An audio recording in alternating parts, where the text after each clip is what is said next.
Welcome to History Adventuring. This is episode number 81. I'm Brad Hall, and today we're wearing a suit in 1924. When I saw this image on the Duke University website of a group of men in 1924, I started thinking about wearing a suit.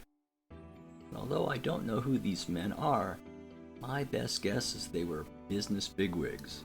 You know, captains of industry, that sort of thing. They're not models or actors, which is what most of us are used to seeing when we picture people back in the day. And so it's reasonable to assume that they dress themselves, not a wardrobe person.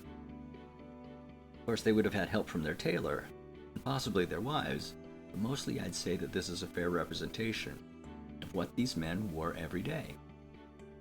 Of course, they all had hats. I'm assuming that the man on the far left is holding his behind his back. Men took off their hats for ladies, and to be photographed.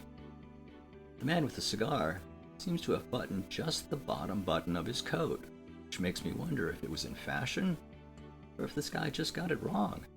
By the way, the man with the bow tie is wearing a top coat, something you really don't see very often.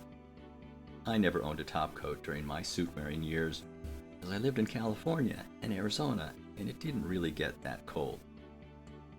This photo is Atlantic City, New Jersey, and it gets cold there. I started wearing suits when I started my corporate career in my late 20s because someone told me it would make you look older, and I looked about 12 in those days. Little by little, I learned the right and wrong way to wear a suit, including the fact that you always buttoned the jacket when you stood up and unbuttoned it when you sat down. Makes you look slimmer. And most guys need that, especially our prosperous-looking group here. I've rarely worn a vest with a suit, but I learned that you always leave the last button unbuttoned. There are also adjusting straps on the back of a vest in case you start to gain weight, or just ate too much for lunch. I just noticed that two other men have the bottom button buttoned on their coat, so it must have been intentional. Notice the man in the background, the very old-fashioned collar. He must have either believed in tradition or didn't buy his shirts very often. Something that I noticed on the younger guy there, second from the right, is his tie pin.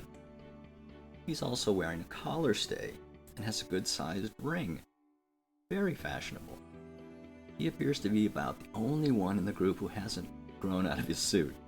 Maybe he's not as prosperous. I just noticed the tie pins on the other men. Maybe they're from the same alma mater.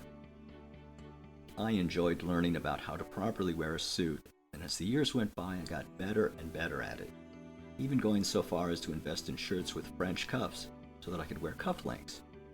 You could find it at thrift stores. Now, it was never a requirement where I worked, aside from wearing a shirt and tie, but I enjoyed it, and I enjoyed learning about it.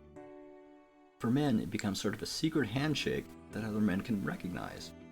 And to me, there's nothing sadder than seeing someone who is wearing a suit poorly, really who should have known better.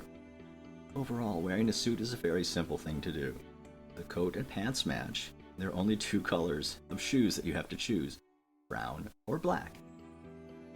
I haven't worn a suit now for many years. They hung in my closet for years until I gave them to the son of a neighbor of mine who had just graduated from college. I hope that they helped him at the job interviews. But whether he wore them or not, I'll never know. Thank you for wearing a suit 1924 with me. This has been History Adventuring. I'll talk to you later.